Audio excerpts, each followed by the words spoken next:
Hi hello friends, welcome to Gurukushal vlogs. ఈరోజు వ్లాగ్లో శనగపిండి మునగాకుతో స్నాక్ ఐటెం చేస్తున్నాను.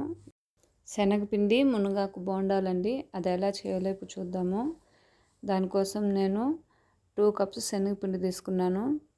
2 కప్పుల శనగపిండికి ఒక 5-6 పచ్చిమిరపకాయలు సన్నగా తరిగి వేసుకోవాలి. అదేవిధంగా మీడియం సైజు ఎర్రగడ్డలు 2 సన్నగా తరిగి వేసుకోవాలి. ఇందులోనే మునగాకు బాగా అల్చేసి సన్నగా కట్ చేసి వేసుకోవాలి. ఇప్పుడు రుచికి సరిపడా సాల్ట్ వేసి చిటికెడు సోడా వేస్తున్నాను. ఇప్పుడు ఇందులోకి కొద్దిగా వాటర్ వేస్తూ పిండి కలుపుకోవాలండి. పిండి మరీ లూజ్గా కాకుండా కలుపుకోవాలి. పిండి లూజ్ అయిందంటే ఎక్కువ ఆయిల్ ఇచ్చేస్తుంది కాబట్టి పిండిని ఈ విధంగా ఈ కన్సిస్టెన్సీలో కలుపుకుంటే సరిపోతుంది.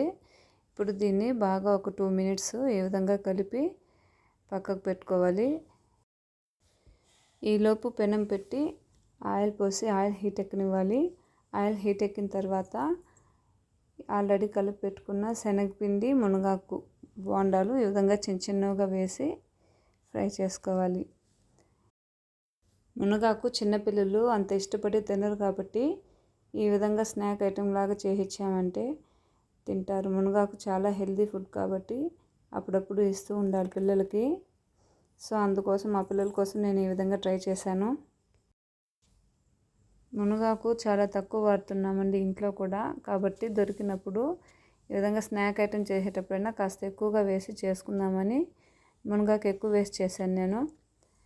ఈ విధంగా ఈ కలర్ వచ్చేంత వరకు బోండాలను వేయించుకొని ఇప్పుడు వీటిని పక్కకు తీసి పెట్టుకోవాలి. ఈ బోండాలు వర్షం పడేటప్పుడు చేసుకొని తింటే చాలా బాగుంటుంది. ఆ వాతావరణంకి వేడివేడిగా బోండాలు చేసుకొని తిన్నామంటే చాలా బాగుంటుందండి. ఒకసారి మీరు కూడా ట్రై చేసి చూడండి. ఇప్పుడు మిగిలిన పిండి మొత్తం కూడా ఇదే విధంగా చిన్నగా వేసుకోవాలి. బోండాలు పెద్ద వేసుకున్నామంటే లోపల సరిగ్గా కుక్ అవ్వదు. దానివల్ల నేను చిన్నగా వేస్తున్నానండి.